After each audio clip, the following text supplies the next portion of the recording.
If you're an entrepreneur in BC, sign up for Canada's Trade Accelerator program and extend your company's global reach. We help you scale up, develop, and activate an export plan designed to grow your full export potential.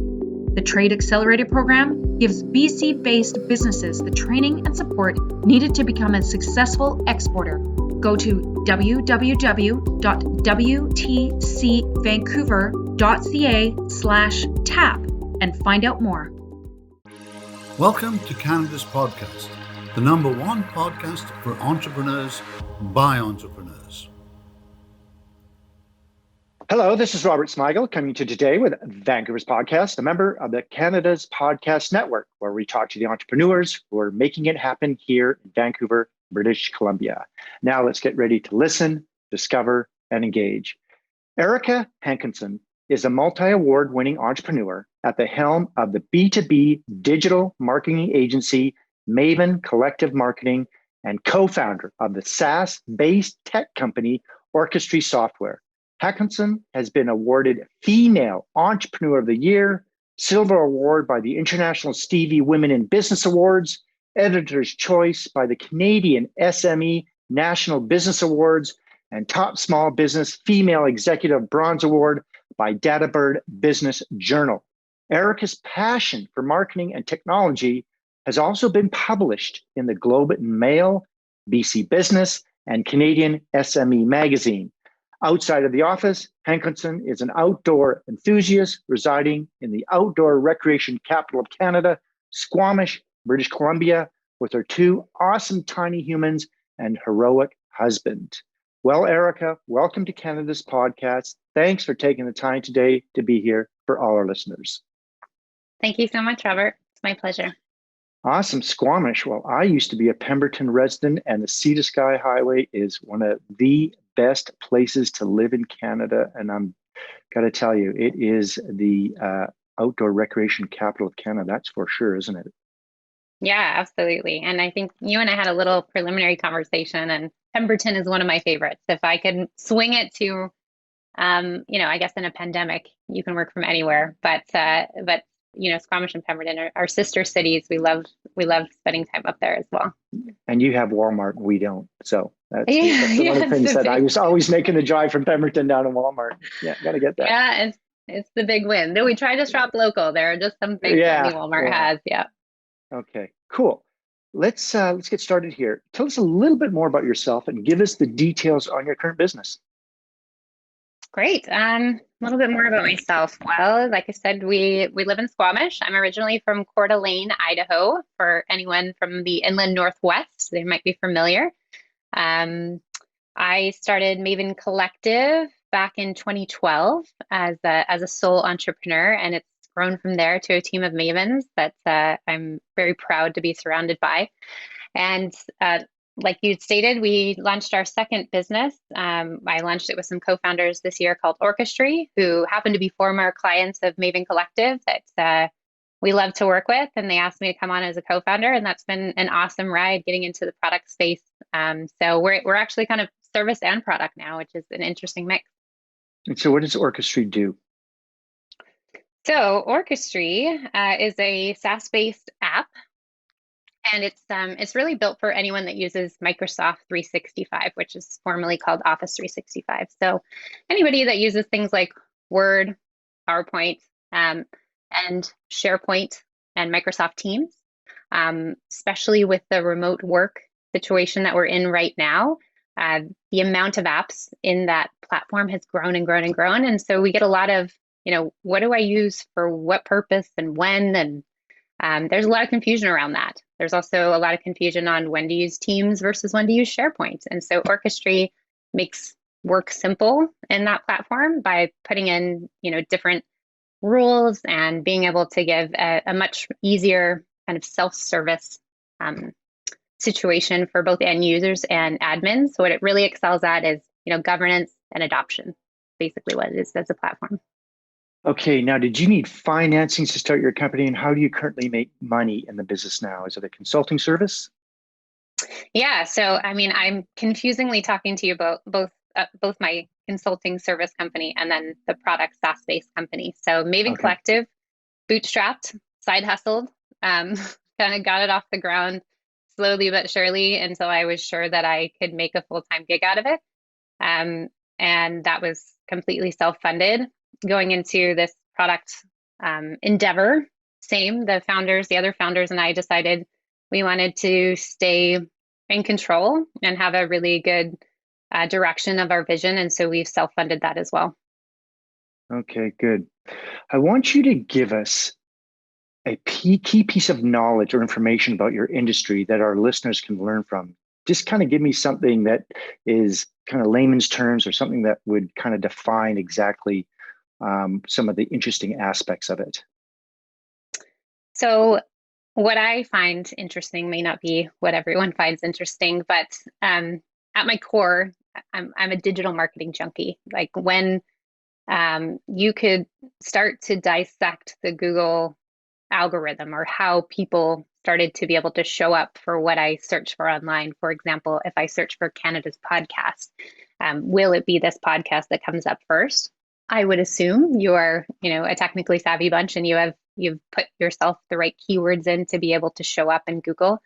I think what most people don't understand is when they build a website and when they, put their message out there to the world, that doesn't automatically mean that someone's going to see it or that search engines are going to serve it. So there's a lot of nuances behind getting to be able to be seen by Google and Bing and all the other search engines. And those nuances are really search engine marketing, and it's worth any small business, any large business, it is worth the investment to do a little digging and figure out how you get shown there, because in this time of everyone being online, that's the only way your presence is shown. And so I think that just gets overlooked, especially as I think about our endeavor as a product company. Most products, they build the entire thing, engineers over-engineer it, and then they start thinking about marketing it. And being a co-founder at the beginning and starting to get that message together as we were building it and starting to get that web presence together as we were building the product has made us, accelerate beyond the competition quite quickly. So that would be my tip, is to, spend the time and investment into understanding how it works online and how you can actually be seen by the audience you want to be seen for, because, that's most of the reason that we see success with our clients is that they're able to do that and they're able to get their message out there effectively. Yes, I remember talking to a client. An analogy I used was like buying a brand new car, parking in your garage, and then staring at it and wondering why it's not going to pick up the kids from school. And he kind of got it, It's Yeah, like, I yeah. see what you're saying. Yeah. Yeah, I mean, it sounds tricky, but it is, if you put it in brick and mortar terms, it's like not having a storefront. If you can't actually show up there, then you have no storefront. No one can see the front door. So that's the key piece of advice. You need to show up. It's not just enough just to build it. You need to show up. Okay. Yeah. What is the long-term vision, and what will your company look like in the future? Do you see the company expanding into other areas, and where beyond Vancouver or Squamish, BC, or even Canada? Yeah. So I'm familiar with their podcast, and I thought this question might come up. So what's interesting about Orchestry and Maven Collective is that most of our clients are not in Vancouver, and our business goals and initial customers did not come from Vancouver. So one of our most loyal clients that we work with from Maven Collective is in Lithuania, and we've been working with them since inception, so about 8 years now. And then we have clients all over the world. Now, we specialize in doing business-to-business marketing with tech companies, and primarily in the Microsoft system. So Microsoft Dynamics partners, Microsoft Office 365 partners. That's where our specialty lies, because my background has been working for Microsoft and then, working with companies as such. Same with Orchestry. We, working with my co-founders before, we had already had a partnership with Microsoft and knew that the big accounts and that the people that really are the early adopters of technology generally aren't in Vancouver. And the bigger companies generally aren't in Vancouver. So when we started going to market, we really went after the US market, the Australian market, the UK market, and the Canadian market. Our biggest success so far has been in the US, Australia, and the UK. we're starting to see some traction in Canada, but it definitely hasn't been the first place that has picked up a brand new technology and run with it. Okay, good. Let's talk a little about doing business in British Columbia. What are the biggest benefits for you and being an entrepreneur in Squamish, obviously, British Columbia? Give us some of the good points about starting a company where you're located, but also give us some of the tough things or challenges for our listeners so they can keep an eye out for them.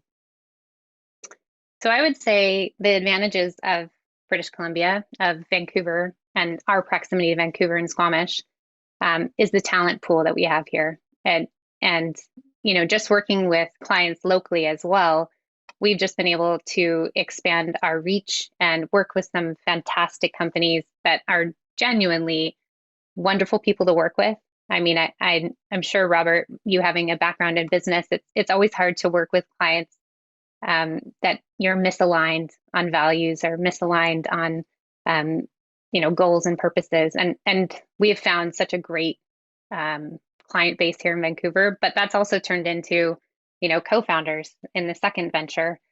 So I would say that's really the strength, the talent, the openness, the friendliness of people in Vancouver that's gone unmatched in a lot of places that I've lived before.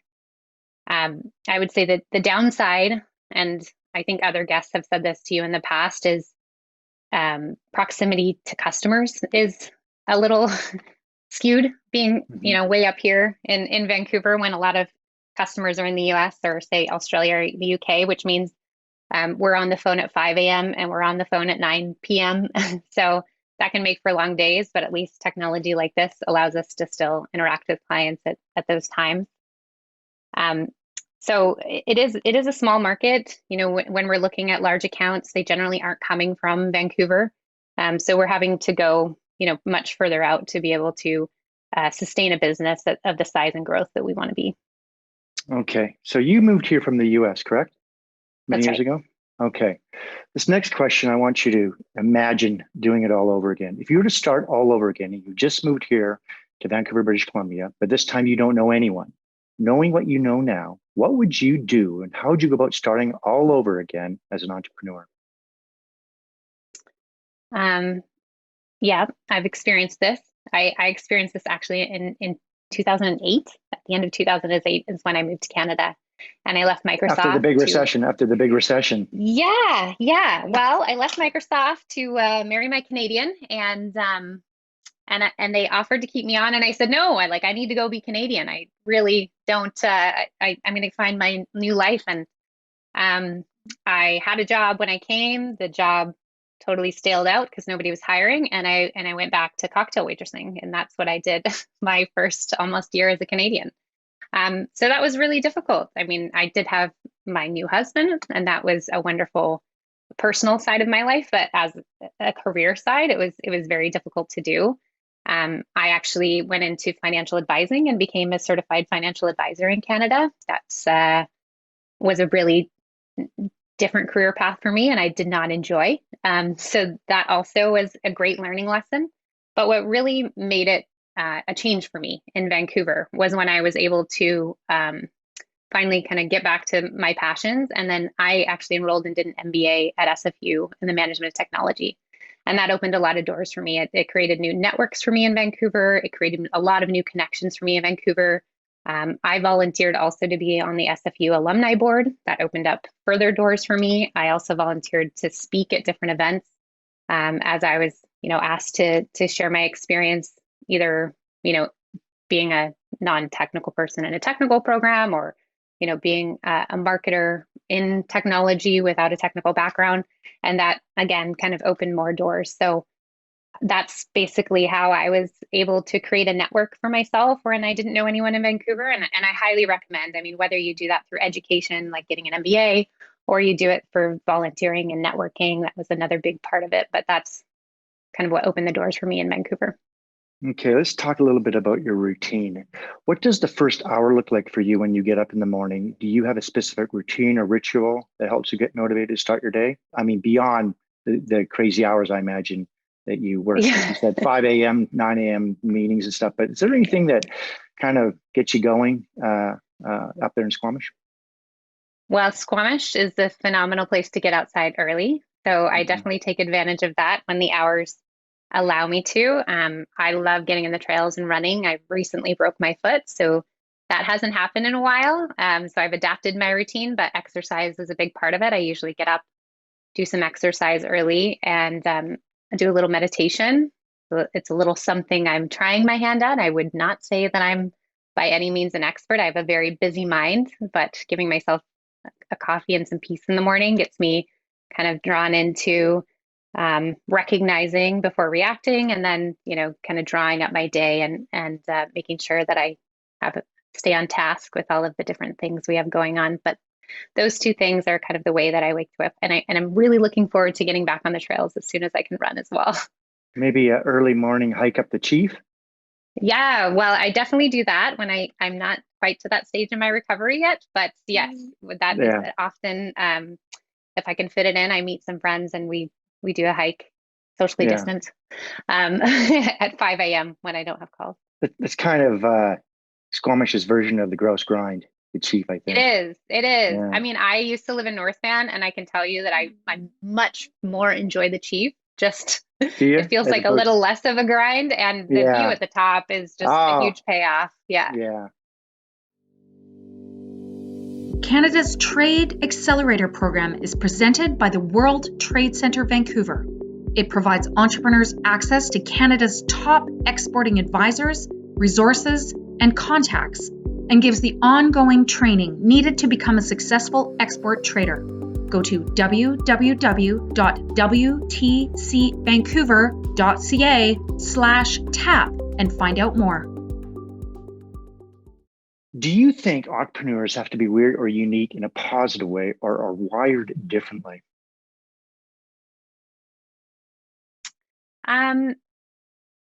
I think most entrepreneurs I meet are unique in a good way. You have to be a little maniacal and a little bit of a sadist to keep doing this day after day. And it's a roller coaster. There are these high highs and low lows, and to continue to put yourself through that, I mean, I think you said in the beginning, I do ultra marathons, so that's 8 to 12 more hours on your feet at a time. When you tell someone you do that, people think you're a little bit nuts. And I feel like entrepreneurship is just a great comparison to that, because it is a grind at times, and it's just immensely a huge payoff when you get to that line where you feel like you've accomplished something. And then there's that next big mountain. So to me, I think the best ones are the quirkiest and unique, and they're willing to do it as much, pain as it brings, and it does, but it is really worth it. It's a similar analogy to having kids. It's the hardest job, and it's the most rewarding job. And, for most people that birth their ideas into a company, it's the hardest job and it's the most rewarding job.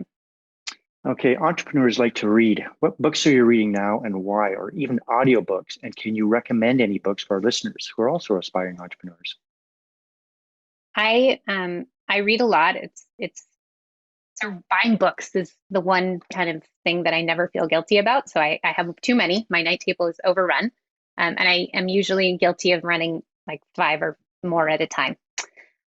So the few that I could say that have been really impactful that I've read from an entrepreneurship standpoint would be Lost and Founder by Rand Fishkin. He founded Moz and sold Moz, which is it's a software for marketers and for people that are trying to measure their search engine optimization.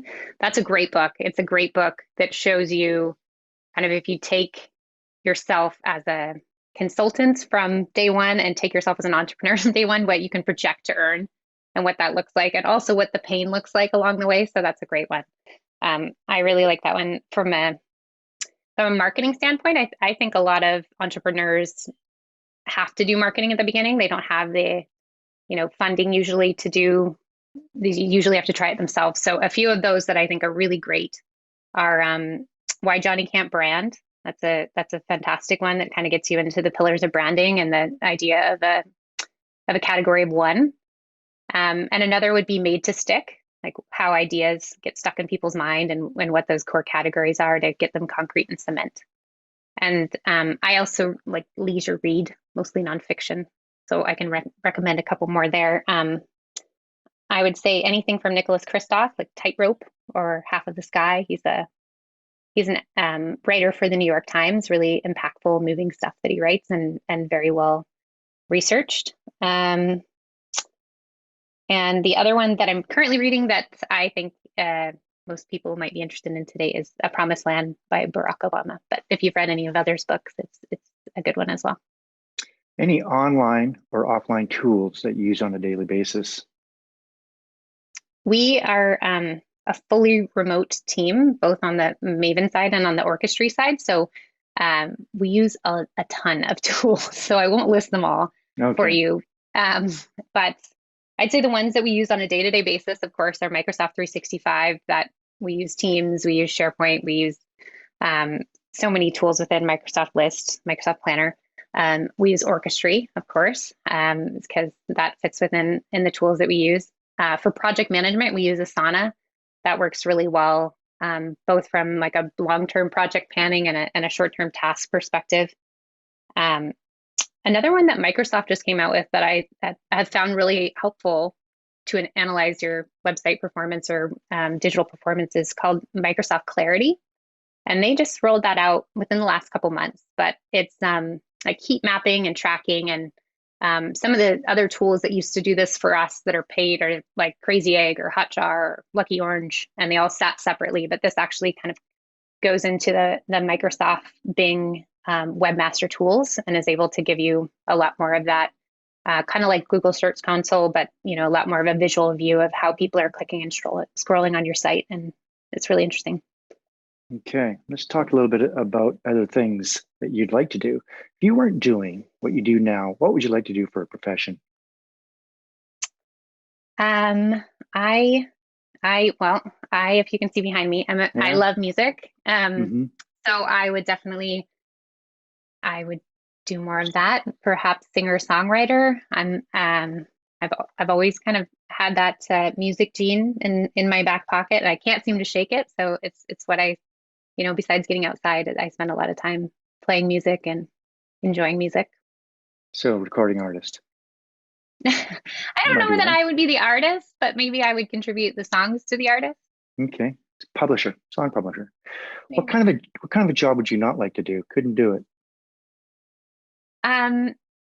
My family is not going to love this answer, but I gave it to them early on. Pretty much everyone in my family are dentists, and my dad used to take us to work from an early age. Apologies. From an early age. I mean, I remember from the age of 7, like scrubbing toilets at the dental office and calling to confirm his appointments to people that we knew. But as a teenager, we were doing sterilization of like partials of people's, teeth, and helping helping clean out places where my dad had drilled in people's teeth. And my brothers both took to it, and my stepbrothers became, went into the medical field. And for me, just like dentistry, I could not do, but bless all my family that does it. It's just not something that I could get into. In business, what is your favorite word, quote, or sentence that you like to use? I don't think she's from business. I know she's not from business. She's a writer, she's an author, she's a poet. But to me, and from the beginning of many businesses, this has kind of been my mantra almost, is it's from Maya Angelou, and her, I hope I get it right, is it's so hope and fear cannot occupy the same space. Pick one. Okay. And I often think about that when, thinking about a risk that I might find really too fearful to take, like starting a business, and choosing hope. Okay. What is your least favorite word or sentence you do not like to hear in business? For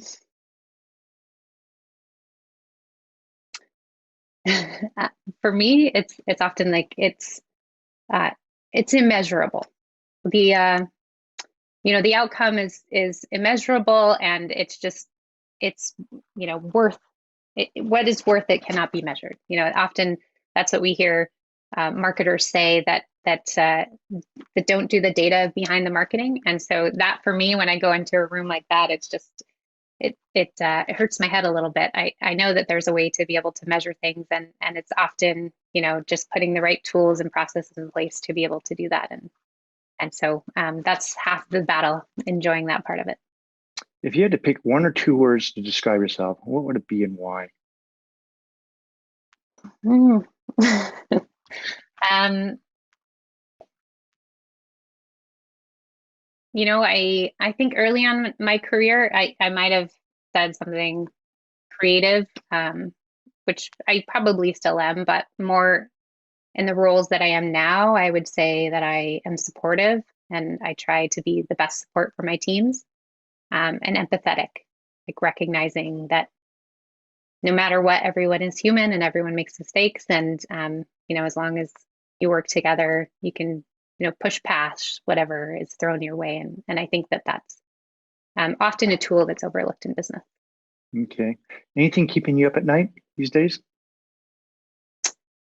Well, I have children, so that often does give me a wake up in the middle of the night. There are so many things that run through your mind in the middle of the night. I try to read before I go to bed to give myself something else to think about. But of course, whether it's the next big project that has tight deadlines and you're worried about that, whether it's the business development side of things, it's peaks and valleys.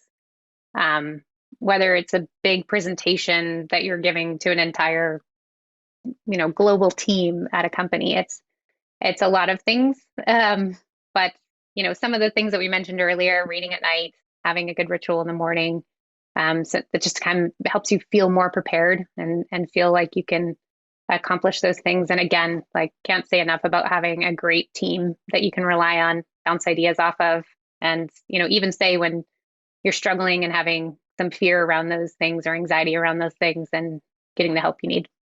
And all that mountain fresh air must help as well, right? Yay, yes, yeah. I'm so looking forward to being out in it more. I'm getting lots of hiking in, but Good. I can't wait to be sweating and skiing and all of the things.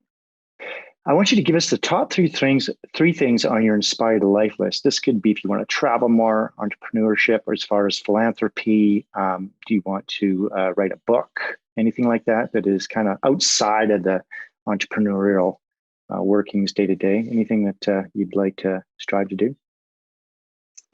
I always joke with my son and daughter that when they go to college, I'm going to go back. So I hope School? I will, Okay. and I'd love to get my PhD.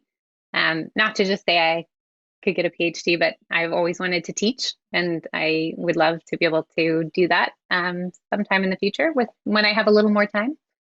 I would love to write a book. Like, I have no idea what I would write it about. I really enjoy reading, so I think, and large part of my job is writing. So I think that could be something that would be a nice experience. And I would love to get away on an island at some point and live happily. I think, Robert, you get away more often than I do, and I'd love to hear about that experience.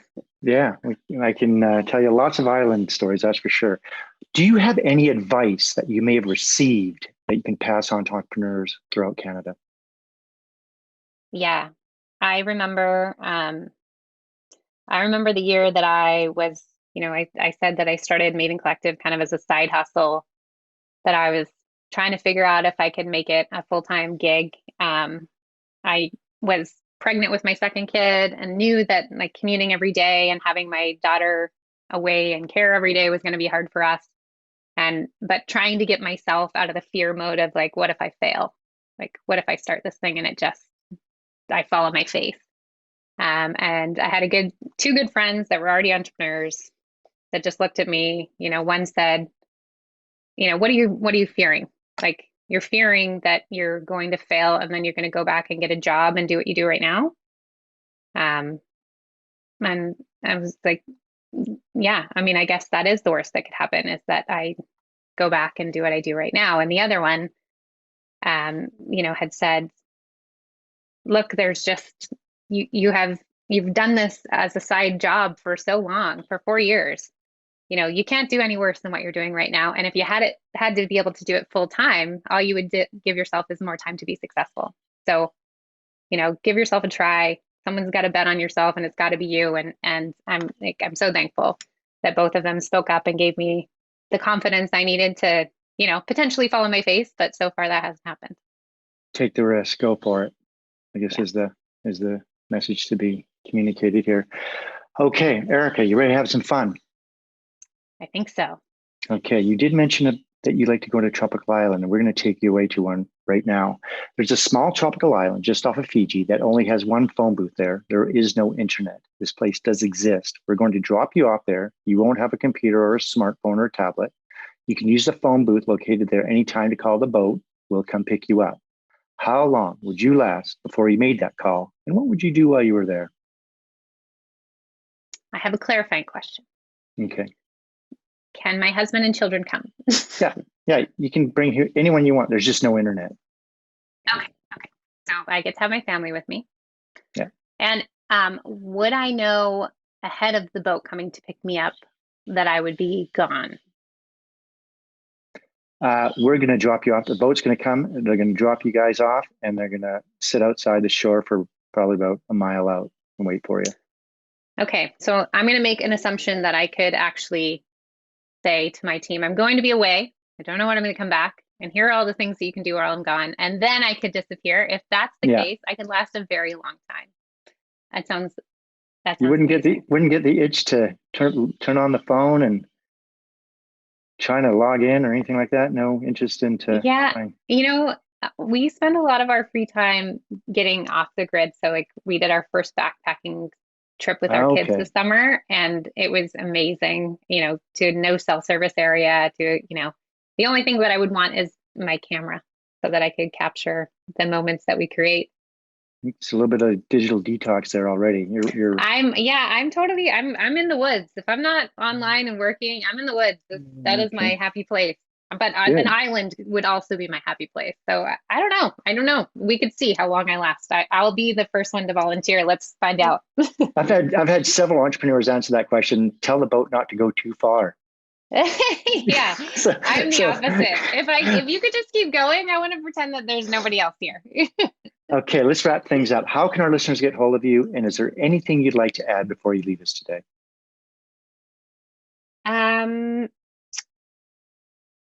So how can they get hold of me? That's an easy question. We're at mavencollectivemarketing.com is our B2B marketing and digital marketing agency. Happy to answer any questions. We are, very helpful and happy to just kind of do quick talks with any entrepreneurs that may need a little help on the marketing side. It's one of the most fun things actually is being able to give some advice and see someone run with it, which is amazing. For Orchestry, it's orchestry.com. That's, for Microsoft 365 users that may need a little help with governance and adoption.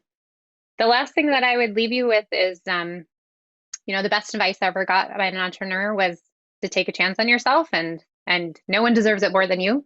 To believe in yourself and get out there and try your hand at it. And if you are in a job right now, you're going to be able to go back to a job. So you should definitely get out there. It's sometimes a hard and long road. Sometimes it feels a little bit like a marathon, but those wins are never sweeter when they're all yours to experience. So awesome. I highly recommend the journey. Okay, Erica, thanks for coming on the show. I've learned a lot about you, and I'm sure our listeners have as well. Thanks so much, Robert. Okay, great. We'll see you next time. For BC entrepreneurs, Canada's Trade Accelerator Program has been successfully operated by the World Trade Centre Vancouver since 2017. The Trade Accelerator Program gives BC-based businesses the training and support needed to become a successful exporter. Go to www.wtcvancouver.ca/tap and find out more.